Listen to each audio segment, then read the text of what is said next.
What is going on, everybody? Welcome to another episode of Taylor Hinton Speaks His Mind, the #1 online health and fitness coach for millennials.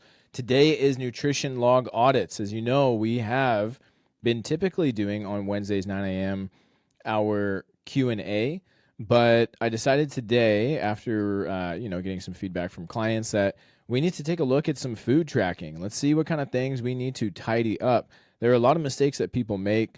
Most of new clients make mistakes when they're first starting to track. That's totally expected.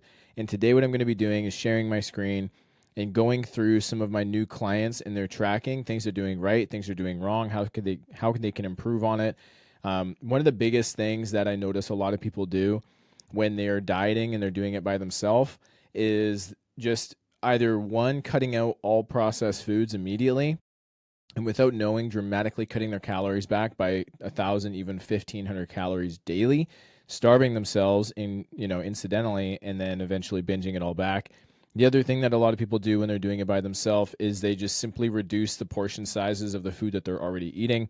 Again, that also will result in results. Like, you will lose weight doing it, but you won't be able to maintain those results or sustain that process long enough to get to your ultimate goal. Ultimately, again, leading to binging and then feeling like a failure because you haven't gotten to the results that you want. So if you are listening to this on Apple Podcasts, you're going to get all the audio, of course. If you are watching this on YouTube, you can watch that just going to my YouTube page at Hinton Nation Coaching, or just search up Taylor Hinton and you're going to find me there.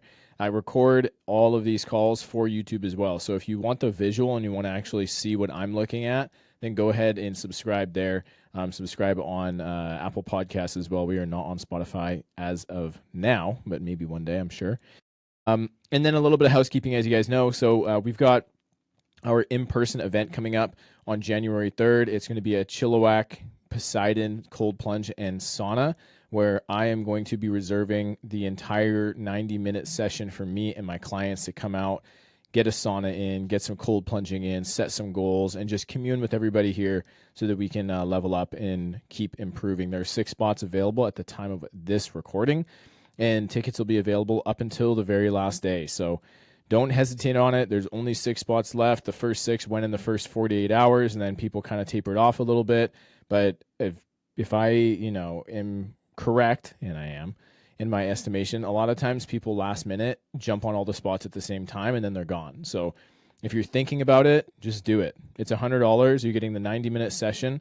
You're getting a $200 entered into a $200 supplement gift pack. You're getting a $200 gift card to give to somebody else at no extra cost. You're getting a Hinton Nation t-shirt. And no, that's it. Yeah. Gift card, Hinton Nation t-shirt. And entered into win a $200 customized supplement gift pack. So really excited to get that going on for you guys.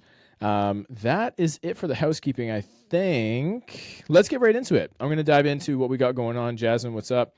Back to studio. Something went wrong. I hope that everything's recording properly. Refresh the page and try again. If the problem persists, you know what? It looks like it's recording. So I'm just going to go ahead and keep doing what I'm doing. So like I said, today's nutrition log audits, what I'm going to do is I'm going to pop in here. I'm going to open up some client profiles. I'm going to get to their actual pages first before we do that. And I'm going to show you, we're going to go through Kaylin first. Kaylin has been in the program. This is now week 3 for her. And she just finished up her check-in form. I gave her a review yesterday. And she was really stressed about not knowing if she's doing everything properly, feeling like she's cheating the system almost because she's not following a strict diet, but she's able to lose weight. She lost 3 pounds in her first weigh-in, and it's just simply from her actually doing things correctly with her habits and her food. And let's dive into it. So I'm just going to pull up her MyFitnessPal account. I've got this up here too. Good. Let's go ahead and share my screen, and then we will party this bitch up. Okay? Let's see here. Share screen. And I just want to share my whole screen, I think. Yeah, there we go. Cool. Okay, you should be able to see my screen now at this point. We've got Kaylin's macros pulled up right now. So for Kaylin, we are starting off at 1,681 calories. That is her target.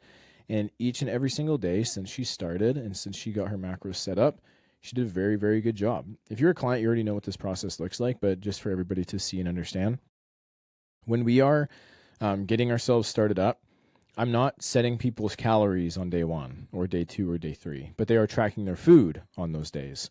The importance of this is that it's bringing objective clarity to how much food you're actually eating and your habits around food and the types of food that you're eating, ultimately understanding more around your caloric load on a daily basis, as well as your protein, carbs, and fats. So when you're looking at this, you're seeing this 1681, but this is prior to me setting this up for her. And you're seeing that some days she was eating 1,700, and then she's almost at 2,000, and then she's as low as 900 calories on one of these days. Her protein on average was only 55 grams a day. Very, very low. And this is just what she was eating normally, right? So it's just week 1 is just track what you're doing. Don't make any changes to your food habits. I just want to see the raw, real you and what you do on a daily basis. So that's resulted in her eating on average 1,528 calories, which would be enough for her to be in a deficit. But if we let her do this long enough before setting her calories up properly, she's going to have a couple days in a row where she's probably eating like 2,500, 3,000 calories, 4,000 calories. It's very, very easy to do that with the wrong types of foods.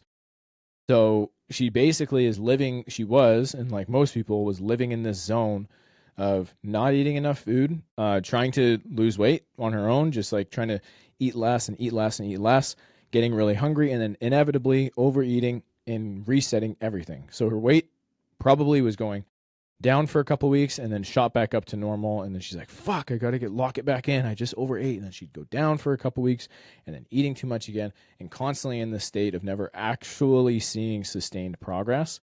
So once I assessed that for her and set up her calories, she got pretty damn good. Looking at the next week in advance, right? She was a little low on one day. She was a little high on one day. But overall, the average calorie intake for her was at 1714. Her goal was 1681.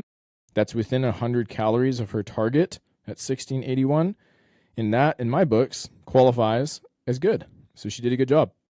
Even on her first week, even with a couple days that were a little bit, a little bit too high, a little bit too low. And then we can take a look at what her macros were for each one of those days. And I'm not going to break every single one of these down. You guys can look at it if you want. But she was still almost every day except the last day of this week on the Sunday. She was low on protein, under 100 grams each day. And then on Sunday, she was like, okay, I got to get my shit together. And she all of a sudden exceeded her protein goal. She figured it out. She had the day off and she's like, let me figure out what the fuck is going on so that I can hit my protein. And she did on that Sunday. And then here we go. As of this week, it is now Wednesday, of course, in the morning. She already has some food tracked up for the day, which is great. I don't, and a lot of people don't have their food tracked first thing in the morning. But she nailed it. Okay, Monday, Tuesday. Protein, 138. Goal is only 126. Carb goal, 168. She's been eating at 204. And you might think of that and be like, well, damn, she's way overeating her protein, her carbs. But she adjusted her fats down. Her fat goal is 47. She's actually eating 34 grams. So what does this mean? It means that as long as your calories are in check, and if there's any part of this video that you need to listen to and you leave, it's this. If your calories are in check, within 100 calories of your target, and you're within 10 grams of your protein, and you do that 7 days a week, you are going to get sustained results. Now, what I would tell Kaylin to do is that chronically being at 34 grams of fat is likely going to lead to some hormonal disruptions, more inflammation, brain fog, things like that. So that's why I do want her to get closer to that 50 grams of fat. It's just as simple as like taking one of the high carb foods that she's eating in a day, lowering that. So instead of eating, say, for example, 200 grams of pasta noodles or something, she could have 100, and then she could increase her fats by, instead of having, egg whites, she's eating whole eggs or something like that. It was just changing up where the calories are coming from, but you can still keep the calories in the same range. Now, before I jump to any other conclusions, why don't we just open up her MyFitnessPal? And this is something that I do with my clients a couple times a week. I just pop into their food and I take a look and see, what are you eating? So it's Wednesday right now. She doesn't have her full day tracked. She doesn't have breakfast tracked, but she has her lunch tracked, okay? Interesting. She has 7-Eleven hot dog and 2 extra large slices of fresh sliced pizza that's already tracked in here. And she put it in at lunch. And so what I'm looking at when I see this, and you might look at this or think like, damn, like she's really fucking up. She's having hot dog and pizza for lunch. Obviously, it's not whole foods. Obviously, that's not something that we should be doing on a daily basis. But she's made the determination for herself that she wants to have that. And when you are dieting flexibly, allowing yourself the freedom to have some foods that are like quote unquote unhealthy, but you're sticking to your calories, your macros, and most of the time eating good quality foods, then you can afford to do this now and then because you're a human being. You need to be able to. And if you think like, no, that's not appropriate, then you're dumb because people have been existing. Let's use Kaylin as this example. She's been existing, going to work, functioning as a human being, not being happy with how she looks or feels. Obviously, that's why she's here to make a change. But she's been able to do that while having a significantly worse diet than what she's been doing lately.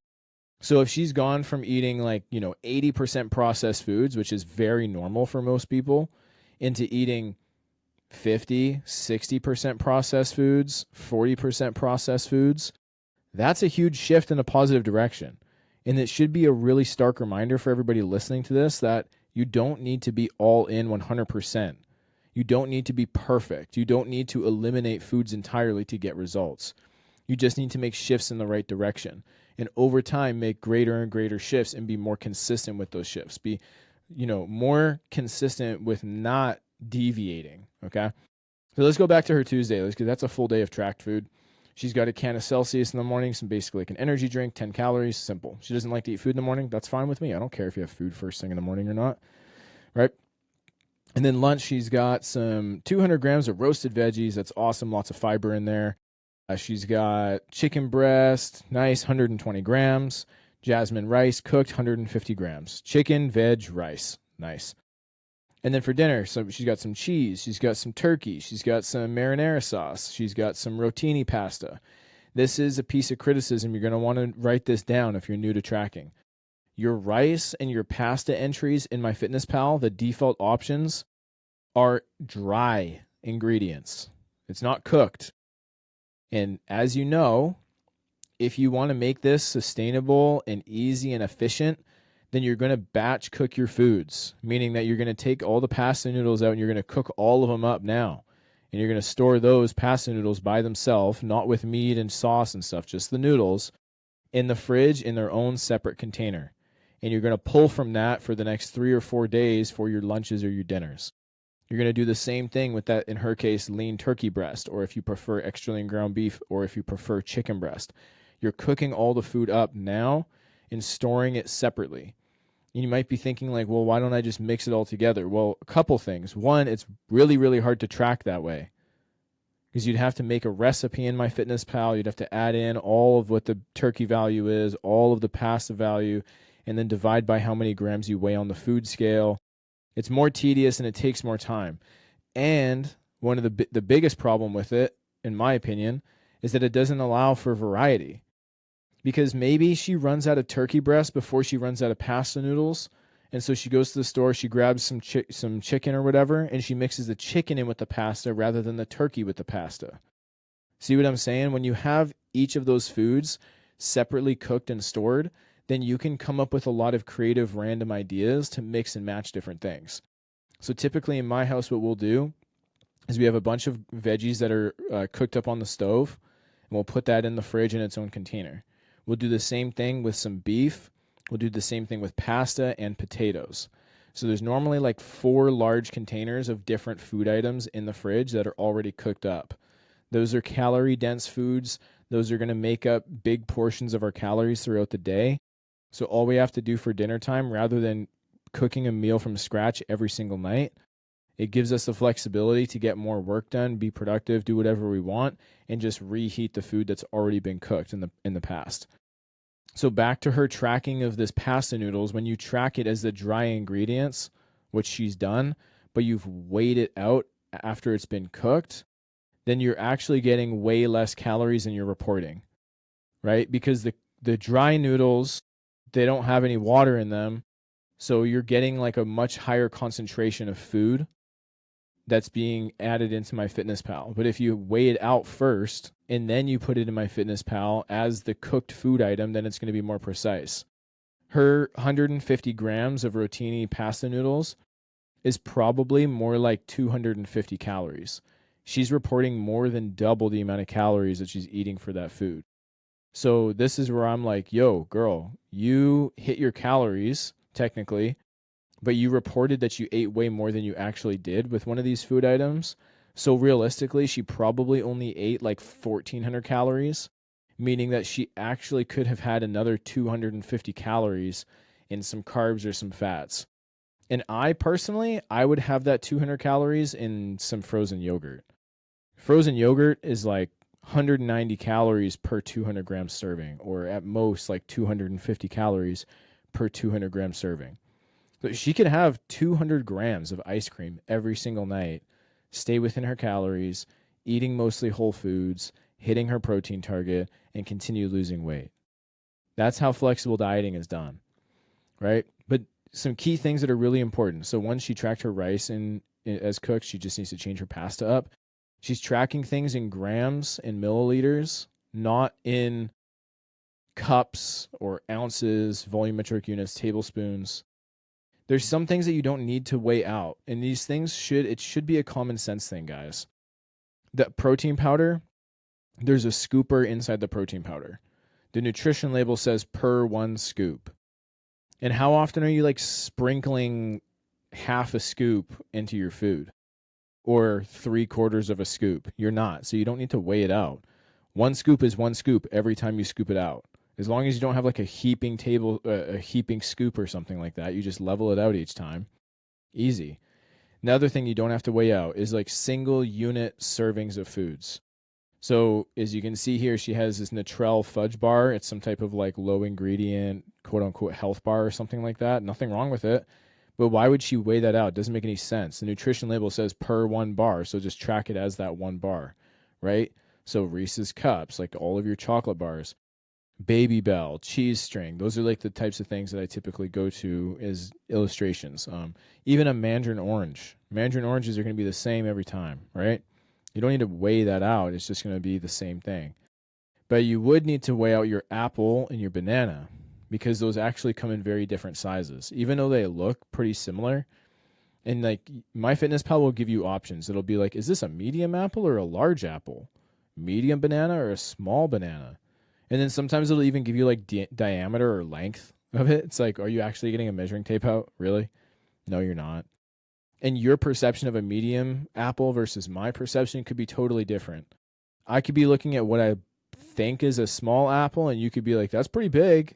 And you put it in as big, and it'll be a difference of 100 calories. That's a big game changer. That's one food item. And for example, she's not even eating, she doesn't have a lot of things. She doesn't have a lot of different ingredients, but for her one average day, she has 1, 2, 3, 4, 5, 6, 7, 8, 9, 10, 11 different foods. So if she fucked up by 100 calories on less than 10% of the entries that she added, can you imagine how big of a discrepancy in her calories that she's reporting versus she's eating if she applied that process to everything else just by looking at it, being like, oh, I feel like this is a small. Like she didn't do that, but I'm using this as an example just to further illustrate how important it is that you're objective and measured with your process. Because if you're not, then you're going to get frustrated when you don't see results, and you're going to feel like you're doing all the right things and not actually getting, the results that you want. And that's really, really disheartening. So be honest with yourself and be consistent. Just track it, measure it out, weigh it out each and every time, right? And so if we go back here and we look, I mean, yesterday and the day before for her, it's virtually the exact same thing. And I have a feeling, actually, no, not today because she's having the pizza and the hot dog today. But let's use the pizza and the hot dog as an example for a sec, guys. That's 750 calories. It's more than 20% of her day, right? Okay. So you could knock her on that if you want. But if the rest of her week looks like the Monday and the Tuesday where she was virtually eating zero processed foods, like the only processed stuff she had is that like natural health bar thing and like some Tex-Mex cheese, that's not a big deal. That's nothing for us to shake our finger at. So she's doing good with that. If she has the rest of her week look like that, then fuck it. Enjoy the pizza and the hot dog. And because it's only I shouldn't say only, but it's 750 calories out of her 1680 that she has. if she's good at tracking her food, which so far she's proving me nothing but, then she can manipulate the other food items that she's having in the day so that she can stick to her calories. The good thing for her in her case of not, overdoing things and not missing protein is that she actually doesn't eat breakfast in the morning. So it's not like she had, 1,000 calories worth of bread and eggs and bacon, and then also is trying to have a hot dog and 2 slices of pizza. That would make it really, really tough. But she's got, what is it, 900 calories? She's got like almost 1,000 calories of flexibility that she can work with to manipulate her normal meals so that they're leaner, lower in calories, and higher in protein to make up for this inevitable, really greasy, high carb, high fat lunch that she's intending to have. Okay, and we can look at it right now if we go to grams and we look at her December 17th, her fat only at 29 grams, which is interesting. Seems low, but we'll take it. 29 grams of fat, 98 grams of carbs, and 51 grams of protein. So that means for her breakfast, for her dinner, she just needs to be lower in carb and fat, higher in protein. So whatever she was doing before, and she's having, her pasta for dinner like we looked at, right? Instead of having the pasta for dinner, I would just say, wipe the pasta out. Let's just do some ground turkey and load it up with a ton of veggies and maybe even wipe the cheese out. Whatever you got to do so that you can manipulate those calories to fit your daily budget. Okay. So here's another thing that, let me just say this too. Being terribly consistent with your food choices is the best option. I know that, one of the exciting parts about doing this program with me is that you have ultimate flexibility and you have the ability to eat virtually whatever you want as long as you mostly whole foods, hit fiber, protein, stick to your calories, etc. But that doesn't mean that every day you should be winging it and just like going with the flow of the day and trying to figure things out as you go. That's retarded. Don't be that person. Plan your food in advance. Cook some stuff up. Most of the time, like 9 out of 10 meals should be the same thing that you have. Breakfast, lunch, and dinner, stick to the same shit. And if you feel like that's really restrictive, imagine how restrictive it would feel to stay 30 pounds overweight for the rest of your life. Like, which one's worse? Having a consistent meal structure that nourishes your body and you can rely on to make you feel good and get the results that you want, or staying fat and out of shape and not liking the way that you look in photos? Which one's more restrictive? Like, that's how I extrapolate this. That's how I take a look at this stuff. You can't have your cake and eat it too. You're going to have to make sacrifices. And the easiest sacrifice is just have a consistent meal routine. And again, just like I showed you with her, like she's having pizza and hot dogs for lunch today. Fuck yeah, that's exciting. You can do those things, but it just needs to be less frequent than what you're doing before. And you need to be measured so that you can actually stay on track with your goals. It's simple. It's not hard work. It's just being accountable to yourself. That's all that is. And she's doing a great job of it. And like I said, she's down 3 pounds, in 3 weeks. In the first week, she wasn't even trying to lose weight. It was just track your food. So it's been, and here's the other thing too. I'm not going to show you her check-in form, but one thing that she said in there that was really interesting to me was, she was really disheartened after her first week because she gained a pound after her first week of getting started. And she was like ready to throw in the towel, which sounds crazy, right? Because, she's going to do this for 6 months and she literally just got started. But that's a mindset that a lot of people, and probably you if you're listening, have sometimes, where you're like, well, fuck, I'm trying really hard and I deserve to have lost weight by now. Even though it's only been 7 days, I've completely changed my routine. I'm going to the gym. I'm getting more steps in, drinking water, eating all this protein, weighing all these things out. And we start stacking up all these things that we're doing in our head. We start stacking them up and creating a subjective value for each one of them. You're like, oh, I really dislike this thing. Whether this is conscious or subconscious, this is what's happening and why a lot of you feel like you're not getting results that you feel like you quote unquote deserve. It's because you look at the things that you have to do and you assign a value to them based off of how much you dislike them. So when you're like, I really, really dislike doing my workouts in the morning, or I really, really dislike drinking enough water or tracking food, insert any one of the things that you should do to be a healthier, fit person, you assign a negative value to each one of those things. And because you do the thing that you don't like, and that thing is you really dislike it, you automatically believe that you should get a certain result based off of how much you dislike the thing. And you may not even be thinking of that like in the direct way that I'm speaking it to you, but there is an underlying level that exists in your brain around that process where you're like, this is such a thing that I hate this thing so much, but I'm going to do it and I better get really good results. And when you gain weight after doing the thing that I ask you to do that you hate so much, you're like, well, fuck, this isn't even worth it because I hate it that much. And the hard truth that everybody has to understand is that your goals and your results don't give a fuck how much you dislike the process. Because some people, like, think about it this way. Some people love it. Some people learn how to track their food and they're instantly like, oh my gosh, this is so fun. This is like a game of Tetris every day.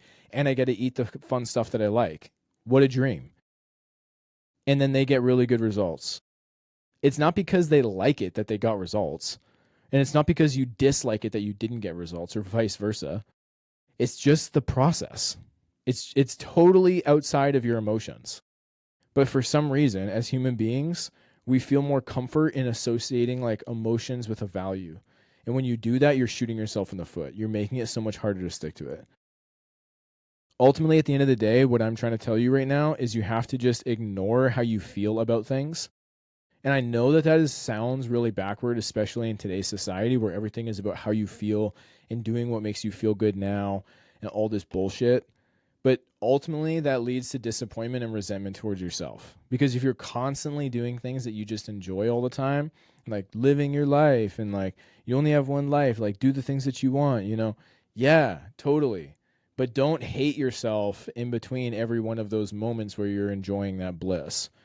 Like you want to go eat pizza and sit on the couch all day long and like not be active. It feels good in the moment, but even in the back of your brain while you're enjoying that, you're like, I know that this isn't good for me. I know this is making it harder for me to look the way that I want to look. I know that I'm not going to have good energy, you know, and like all those things stack up. So you're constantly like, if there's like, you know, any correlate, like that's the correlation, in my opinion, between people who, you know, chronically are feeling either depressed or negative or anxious and having bad health. It's that they're constantly resisting the reality that like doing hard things now is what's going to serve you later. Delayed gratification at its simplest form. You don't want to work out now. You just want to put it off or skip it for today. You do that. You feel good in the moment, partially, but in the back of your brain, you still are like, fuck, that was a bad decision. And then as soon as that moment, as soon as that last bite of pizza is down, you're like, fuck, why did I do that again? And then you start negotiating with yourself and questioning yourself and hating yourself and all. You're having this whole conversation with yourself about how dumb you are and how bad you feel. And just to like, let me pull back for a second. You guys should all know this, right? But I know I'm sharing my screen still. And we're looking at Kaylin's MyFitnessPal. This is not at all related to Kaylin's check-in or like anything that she has said to me. This is just like me on a completely different tangent at this point, but still, you know, bridging off of like how she's tracking and what most people feel like when they're starting their fitness journey. So you genuinely need to get out of your own head because it's holding you back more than literally anything else that you're doing. Raven, Sarah, what is going on? I'm going to stop sharing my screen here. Sarah, unmute, share a win. I was pressing the wrong unmute. I just feel pretty good about myself, like in my choices and stuff. So that would be a win. Happy to hear it. Do you have any Yeah. questions for me? No, I don't think so. Just kind of Okay. popped in to see if I could learn anything. Absolutely. Always Did you looking learn to learn. anything? Nothing I already knew, but it's nice to refresh. Nice. Good. Yeah. Okay, Raven, unmute, share a win. Hello.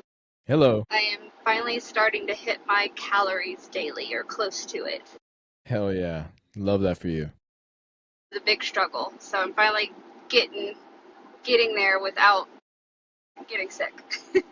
Peanut butter, avocados, cheese, barbecue sauce, making it all work. Good stuff.